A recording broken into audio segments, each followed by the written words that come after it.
Hello students, देखिए समझते हैं अपने नेक्स्ट इंपॉर्टेंट डेरिवेशन को, जो है capacitance of the parallel plate capacitor. मतलब आपको कोई पैरेलल प्लेट कैपेसिटर है जिसमें कितनी दो पैरेलल प्लेट्स होती हैं, उसकी आपको कैपेसिटेंस फाइंड आउट करनी है। जिसका फॉर्मूला होता है कैपेसिटेंस का, वो होता है C equal to epsilon A upon D। यहाँ आपको याद रखना है एप्सिलॉन होती है permittivity of free space, A होता है एरिया ऑफ द प्लेट, जैसे इस प्लेट का एरिया ए हो, और डी होता है डिस्टेंस बिटवीन द प्लेट्स, जैसे यहाँ पे दिखाई है डिस्टेंस कितनी है डी। तो ये फॉर्मूला होता है हमारा कैपेसिटेंस का when there is vacuum between the plate. मतलब जो प्लेट्स हैं उनके बीच में कोई मीडियम नहीं है, क्या है? वैक्यूम। क्लियर? तो वैक्यूम के केस में हमारा ये आता है एप्सिलॉन ए बाय डी। वहीं अगर हम इसके बीच में कोई डाइलेक्ट्रिक कांस्टेंट, ठीक, कोई मीडियम फील्ड कर दें जिसका डाइलेक्ट्रिक कांस्टेंट के हो, तब इसकी जो कैपेसिटेंस होती है वो के टाइम्स इंक्रीज कर जाती है। तब फॉर्मूला जो होता है उसके आगे इसमें फॉर्मूले में क्या लग जाता है? के। क्लियर? तो दोनों केस हम डिस्कस करेंगे, जब डाइलेक्ट्रिक नहीं है तब, और जब डाइलेक्ट्रिक है तब। दोनों को हम कैसे डिराइव करते हैं उसको हम समझते हैं। ओके, तो देखिए सपोज हमारे पास कोई पैरेलल प्लेट कैपेसिटर है जिसकी दो प्लेट्स ये हैं, ये फर्स्ट प्लेट और ये सेकंड प्लेट, जिसकी चार्ज डेंसिटी, यहां आपको याद रखना है चार्ज डेंसिटी हमने कंसीडर कर ली कितनी है? सिग्मा। क्लियर? और दूसरी प्लेट की है माइनस सिग्मा। मैग्नीट्यूड सेम है बट नेचर अपोजिट है, एक पे पॉजिटिव चार्ज डेंसिटी, एक पर नेगेटिव चार्ज डेंसिटी। अब चार्ज डेंसिटी आपको पता होना चाहिए क्या होता है। चार्ज डेंसिटी जो होती है उसको हम बोलते हैं चार्ज पर यूनिट एरिया। तो यहाँ पे हम मान लीजिए अगर Q चार्ज है ईच प्लेट पर, तो चार्ज पर यूनिट एरिया को बोलते हैं हम क्या? Charge density. तो चार्ज डेंसिटी का फॉर्मूला हमारा क्या होता है? Sigma is equal to Q by A। ये बात भी आपको पता होना चाहिए। क्लियर? तो चार्ज डेंसिटी होती है हमारी Q बाय A। अब हम समझते हैं, देखिए पहले हमको ये बात, हम जो फर्स्ट चैप्टर है उसमें हम देख चुके हैं, अगर हमारे पास कोई सिग्मा चार्ज डेंसिटी की थिन प्लेन शीट हो, सपोज मान लीजिए हमने फर्स्ट चैप्टर में इलेक्ट्रोस्टैटिक वाले के फर्स्ट चैप्टर में इलेक्ट्रिक चार्ज एंड फील्ड में हमने पढ़ा है, अगर इस पर कोई चार्ज है मान लो जिसकी चार्ज डेंसिटी सिग्मा है, तब इसकी वजह से, इस थिन शीट की वजह से किसी भी डिस्टेंस पे आपको अगर इलेक्ट्रिक फील्ड फाइंड आउट करनी हो, सपोज ए पॉइंट पे फाइंड आउट करनी है, तो इलेक्ट्रिक फील्ड का जो फॉर्मूला होता है वो हमारा होता है E is equal to sigma by epsilon two epsilon naught. Clear? तो फॉर्मूला हमारा क्या होता है? Sigma by two epsilon naught. Sigma charge density और epsilon permittivity of free space. किसी भी डिस्टेंस पे वेरी नहीं करता है डिस्टेंस के अकॉर्डिंग इलेक्ट्रिक फील्ड। तो सिग्मा बाय टू एप्सिलॉन होता है थिन शीट की वजह से इलेक्ट्रिक फील्ड। क्लियर? तो अगर हम जो पैरेलल प्लेट कैपेसिटर है हमारा, उसमें अगर हम देखें, देखिए पॉजिटिव चार्ज की वजह से, जो पॉजिटिव चार्ज है मतलब पॉजिटिव चार्ज डेंसिटी है, उसकी वजह से हमको पता है जो इलेक्ट्रिक फील्ड होती है अवे फ्रॉम द चार्ज होती है। तो इसकी जो डायरेक्शन होगी इलेक्ट्रिक फील्ड की वो इस तरीके से होगी, और ई सिग्मा होगा इसका क्या? Sigma by two epsilon naught, इस प्लेट की वजह से। क्लियर? जिसकी डायरेक्शन क्या होगी? राइट डायरेक्शन में। ऐसे ही अगर हम नेगेटिव चार्ज की वजह से यहाँ पर इलेक्ट्रिक फील्ड देखें, इसके मिडिल में, इन दोनों प्लेट के बीच में, तब नेगेटिव चार्ज की वजह से जो इलेक्ट्रिक फील्ड की डायरेक्शन होती है वो टुवर्ड्स द चार्ज होती है। तो इसकी डायरेक्शन भी क्या होगी? इसी डायरेक्शन में। नेगेटिव चार्ज की वजह से भी क्या होगी? इसी डायरेक्शन में होगी, राइट डायरेक्शन में। पॉजिटिव चार्ज की वजह से अवे फ्रॉम द चार्ज होती है तो भी राइट डायरेक्शन में। और नेगेटिव चार्ज की वजह से क्या होगी? सिग्मा बाय टू एप्सिलॉन, क्योंकि मैग्नीट्यूड दोनों का सेम है बट नेचर अपोजिट है, ओनली नेगेटिव। तो नेगेटिव की वजह से केवल क्या? डायरेक्शन रिवर्स हो जाएगी, मैग्नीट्यूड दोनों का कैसा रहेगा? सेम। अब दोनों इलेक्ट्रिक फील्ड सेम डायरेक्शन में है, पॉजिटिव चार्ज की वजह से भी और नेगेटिव चार्ज की वजह से भी। तो दोनों सिंपली अगर नेट इलेक्ट्रिक फील्ड देखें दोनों प्लेट के बीच में, तो कितनी हो जाएगी? दोनों क्या हो जाएगा? सम हो जाएगा दोनों का। तो sigma by two epsilon naught plus sigma by two epsilon naught, this comes out to be sigma by epsilon naught. Half half क्या हो जाएगा? 1। तो जो नेट इलेक्ट्रिक फील्ड आई दोनों प्लेट के बीच में वो कितनी आई? Sigma by epsilon naught. ये आपको याद रखना है। हमने कंसीडर कर लिया जो डिस्टेंस है दोनों प्लेट के बीच में डी है, और जो एरिया है हर प्लेट का वो कितना कंसीडर कर लिया हमने, ए। इस प्लेट का एरिया भी क्या है, ए, और इस प्लेट का एरिया भी क्या है, ए। क्लियर? तो अब देखिए जो कैपेसिटेंस का फॉर्मूला होता है, जो कैपेसिटेंस का फॉर्मूला होता है वो हमको पता है, तो हम लिख सकते हैं the capacitance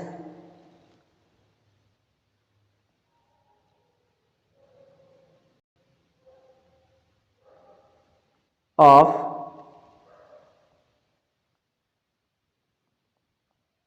parallel plate capacitor is given by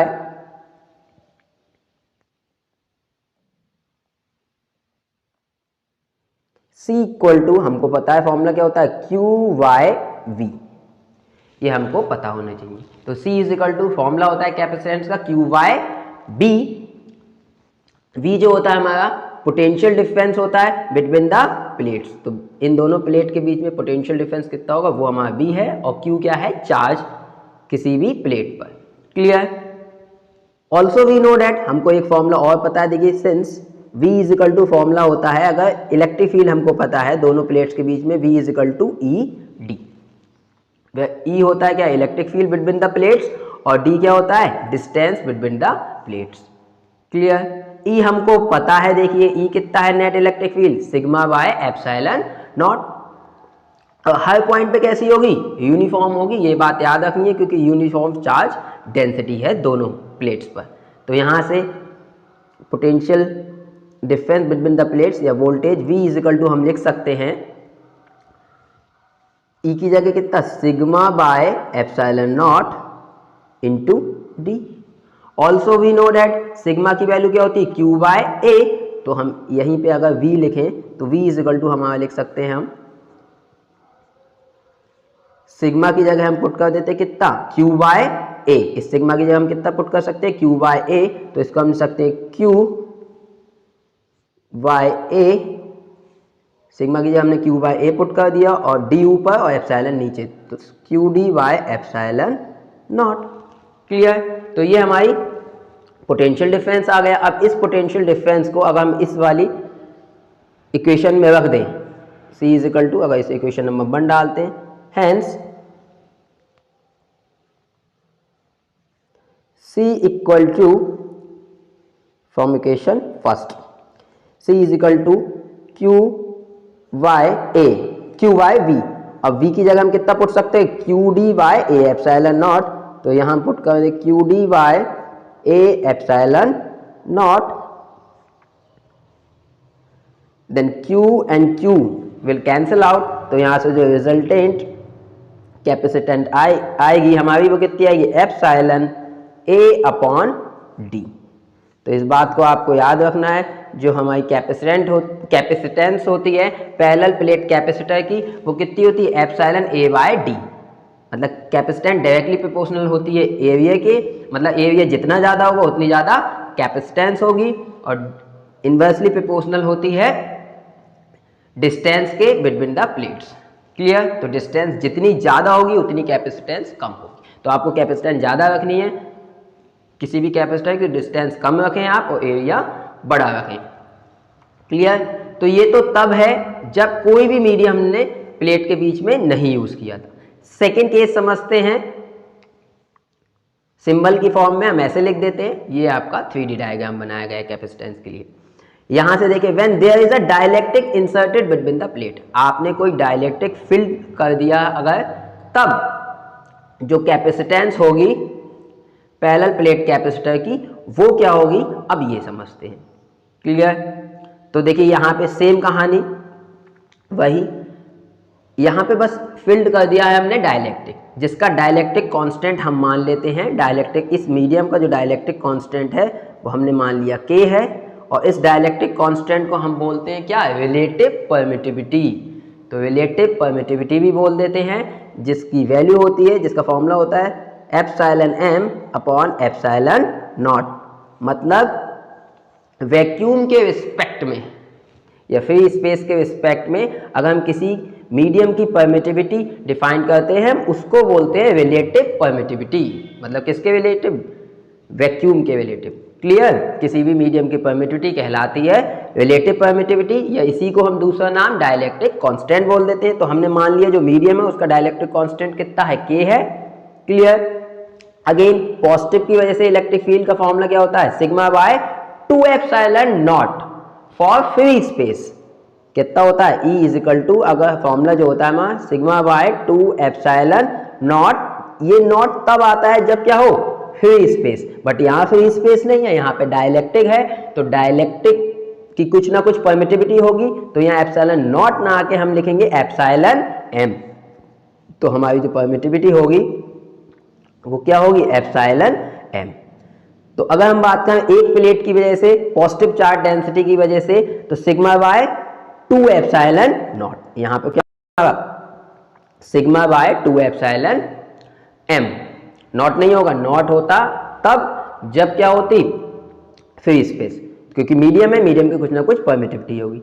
again negative charge की वजह से टुवर्ड्स द नेगेटिव चार्ज होगी, then sigma bye 2 epsilon m। तो दोनों की वजह से सेम डायरेक्शन में, तो नेट इलेक्ट्रिक फील्ड हमारी कितनी हो जाएगी? Sigma by epsilon m। Clear? तो यहां पे इलेक्ट्रिक फील्ड आपको याद रखनी सिग्मा बाय एप्सिलॉन m होगी। अब यहां से देखिए, अगर हम निकालें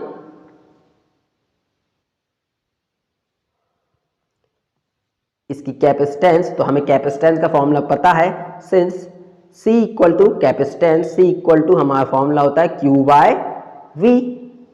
again V is equal to formula होता है हमारा V इज इक्वल टू कितना? E D, distance between the plate D।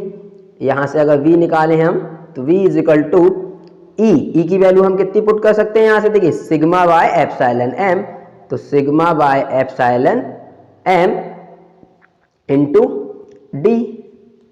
अब यहां से देखिए, अगर हम डाइलेक्ट्रिक कांस्टेंट की फॉर्म में रखें तो यहां से देखिए एप्सिलॉन m निकालना चाहें तो यहां से एप्सिलॉन m हम कितना रख सकते हैं? Epsilon m is equal to K into epsilon naught.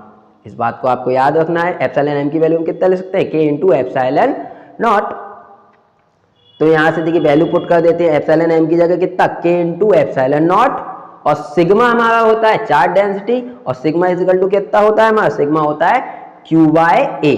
तो सिग्मा भी हमको पता है हमारा कितना होता है? Q by A। Clear? Sigma हमारा Q बाय A। तो यहाँ से V अगर हम निकालना चाहें तो V इज इक्वल टू कितना हो जाएगा हमारा? सिग्मा की जगह हम पुट करते हैं Q बाय A और D ऐसे ही। अब एप्सिलॉन m की जगह हम पुट कर सकते हैं कितना? K into epsilon naught. तो यहाँ कितना लिख सकते हैं? K into epsilon not. अगर हम इस वैल्यू को इक्वेशन फर्स्ट में पुट कर दें, इसको हम अगर सपोज इक्वेशन फर्स्ट मान लेते हैं, तो from equation first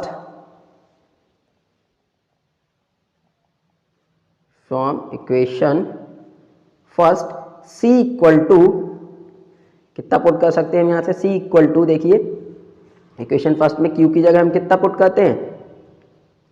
Q as it is, और V की जगह क्या पुट करेंगे हम? Q D by K epsilon naught. तो यहाँ पुट कर सकते हैं Q D by K epsilon naught. Q will cancel out, तो यहाँ से हमारा जो रिलेशन आएगा वो कितना हो जाएगा? यहाँ से देखिए C इक्वल टू ये हो जाएगा K epsilon A upon D। तो ये हमारा रिक्वायर्ड फॉर्मूला होता है जब कोई डाइलेक्ट्रिक फिल करते हैं हम बिटवीन द प्लेट्स। अब आपने देखा होगा, जब इसको देखिए हम ये भी लिख सकते हैं C equal to K into C naught. अब C नॉट हमारा है जब फ्री स्पेस हो, जब कोई मीडियम ना हो तब। देखिए K एज इट इज और एप्सिलॉन A अपॉन D अभी हमने निकाला था, एप्सिलॉन A अपॉन D ये तब की कैपेसिटेंस है, इसको हम C नॉट मान लेते हैं, केवल C भी लिख सकते हैं। ये तब की कैपेसिटेंस है जब मीडियम कोई भी नहीं है बिटवीन द प्लेट। तो इसको हम अगर C नॉट से डिनोट कर दे, जब एयर या फिर वैक्यूम है तब हमारी कैपेसिटेंस होती है एप्सिलॉन A बाई D, और इस केस में आई K times of epsilon A by D। तो एप्सिलॉन A बाई D को हम C नॉट लिख सकते हैं, जो कि क्या है? Capacitance in vacuum, capacitance in vacuum, ये बात आपको याद है। क्लियर? तो ये दोनों डेरिवेशन हो गए आपके, छोटे से डेरिवेशन थे। Thank you so much for watching the video.